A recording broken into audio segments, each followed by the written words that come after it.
We got an update on the offense that's going to excite Birds fans. We'll talk about that. Plus, which new NFL team could be a trade candidate for A.J. Brown? And the Birds schedule is finally here, where I'll break down my top 5 most anticipated games. All that and more, so without wasting any more time, let's dive right into it.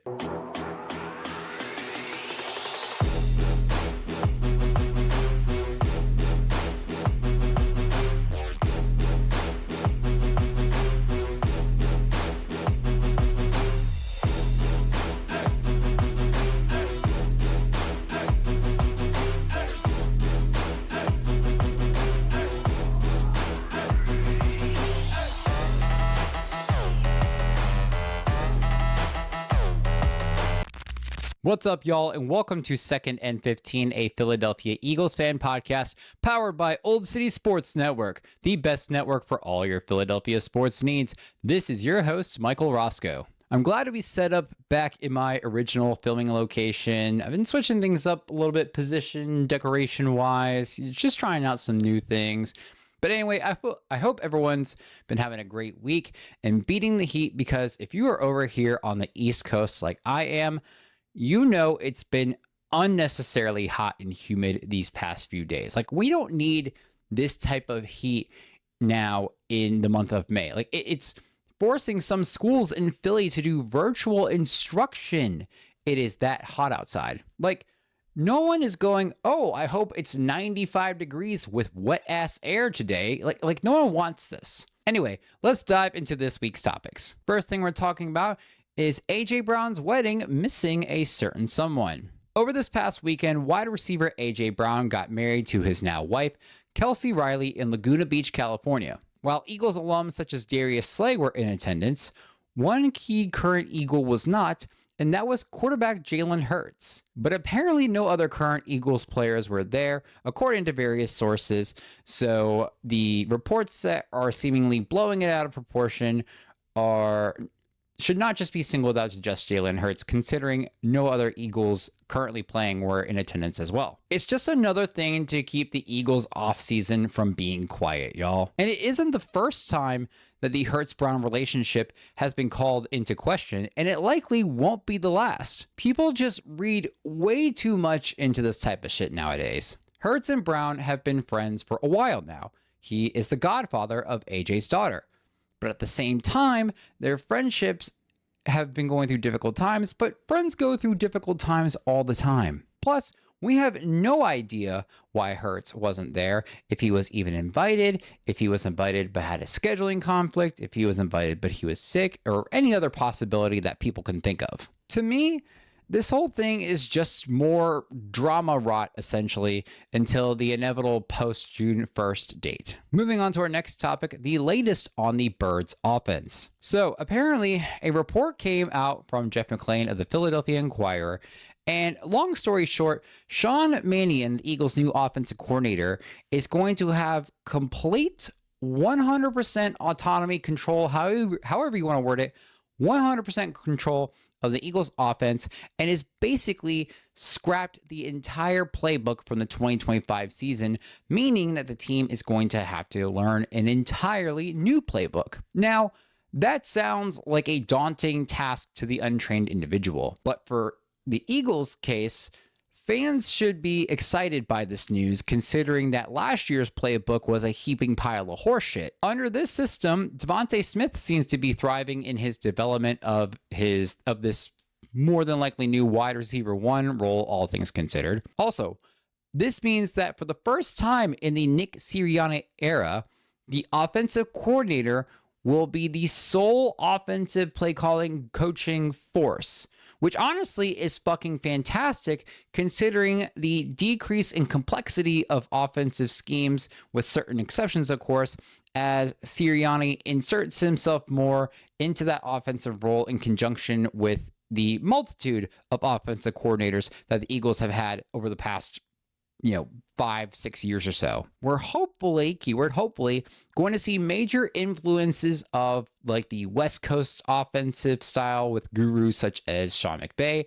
and Kyle Shanahan within Philly's offensive players, which is kind of ironic considering this year with Philadelphia's schedule, which we'll get to later, we play the entire fucking NFC West in the Cardinals, the Rams, the Seahawks, and my least favorite NFC West team, the 49ers. And considering the relatively consistent success that these offenses, more so with like the Rams and the 49ers, have had, it will be exciting to see how this evolves with the Eagles players. Now, some people are going to be butthurt haters about this, talking about how Jalen can't read the defense, he can't throw the ball, he can't throw over the middle, yada, yada, yada. It's just other incorrect bullshit. We've seen Jalen make and be successful with those types of plays in the instances that were actually called from, again, the shitty playbook from last year.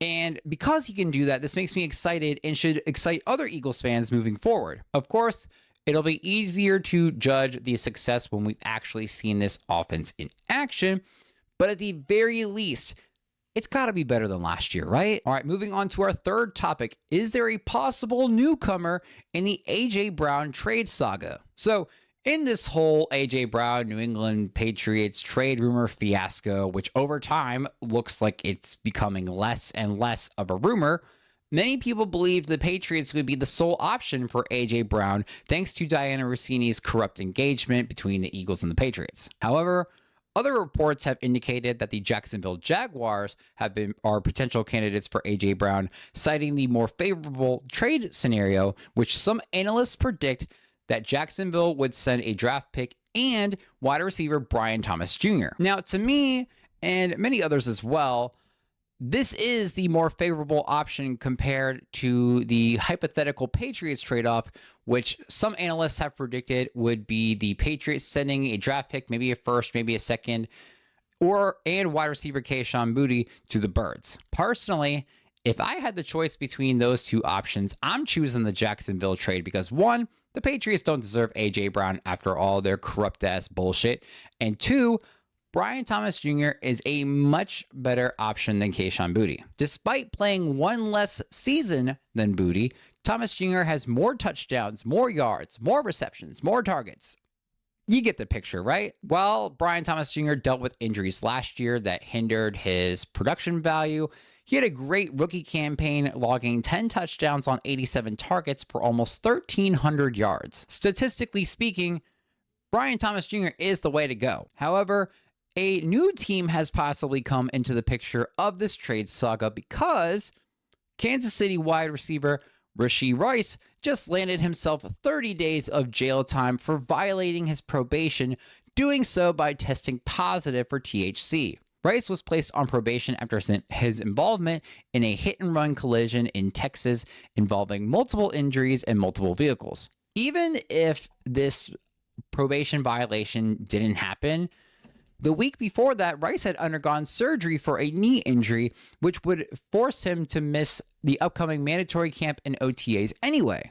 And considering the other leading Chiefs receivers are Xavier Worthy and Tyquan Thornton, they could be on the hunt for a healthy wide receiver one that is ready to go, which is where A.J. Brown comes into the picture and has now been thrown into the realm of possible rumors involving a trade with the Chiefs. Considering the history, though, of the Eagles and the Chiefs, I don't think I'd like seeing A.J. Brown go to them, but I'm trying to decide if I would hate it less than if he went to the Patriots. Now, out of the Jags, the Chiefs, and the Patriots, if we're going to trade A.J. Brown, I'd rather him be traded to the Jags.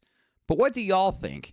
If it came down to the Patriots or the Chiefs, who would you rather see A.J. Brown get traded to?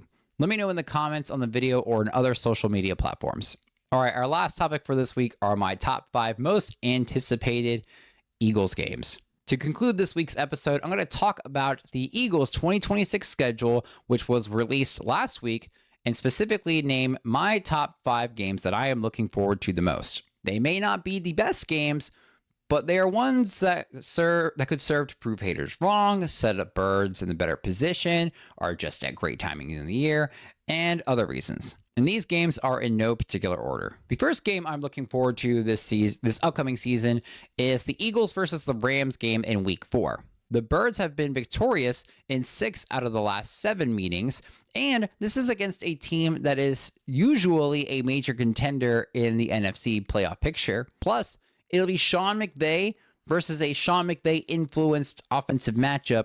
So I'm interested to see how that is going to look going head to head. The second game I'm looking forward to is the Eagles versus Seahawks in week 15. The Birds are taking on the reigning Super Bowl champions, and the Eagles are 2 years removed from being Super Bowl champions. So I expect this to be a hell of a matchup. Plus, it'll be a revenge game for cornerback Reek Woolen, and I got to imagine that he's going to be eager to go against his former team. The third game I'm excited to watch is the Eagles versus Cowboys Thanksgiving matchup. The Birds haven't played on Thanksgiving in nearly 12 years, but history shows favor towards the Eagles. Plus, it's going to be against a division rival in the Cowboys, so you know shit's going to get heated. The fourth game I'm most excited to watch is against the 49ers in Week 17. And you might think, Michael, you just said you hate the 49ers. Why would you be excited to watch that? Well, that's precisely why I would be excited to watch that, because I really don't like that team. And this is a revenge match for that embarrassing wild card loss we suffered to them last year.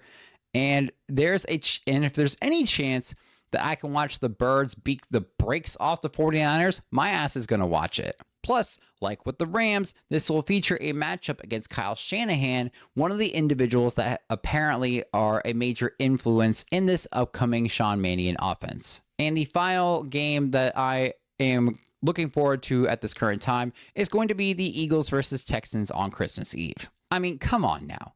Eagles football, the Christmas holiday season, which is one of my favorite times of the year. What more could you ask for? All right, y'all, that is it for this week's episode. Thank you all for joining us. Don't forget to like, subscribe, or follow on YouTube, X, Instagram, Facebook, and TikTok by searching at Second and 15 or by the full name Second and 15, a Philadelphia Eagles fan podcast. You can also find the audio for each and every single episode releasing Thursday mornings on Spotify, Apple Podcasts, Amazon Music, Player FM, or wherever you get your podcasts, with the video uploading to YouTube later that same day. I would like to thank the sponsor for this week's video, which is Warlord Beard Oil. Use promo code OLDSPORTS, all caps, at warlordbeardoil.com to get 15% off your beard oils, washes, soaps, and many other products. This is from a veteran-owned company, so check out warlordbeardoil.com, and any order over $75 is going to receive free shipping. Once again, thanks y'all for joining in. This is Second and 15, a Philadelphia Eagles fan podcast powered by Olde City Sports Network. We will see you all next week. Don't forget to stay fly like an eagle. Try to stay cool out there. And as always, go Birds.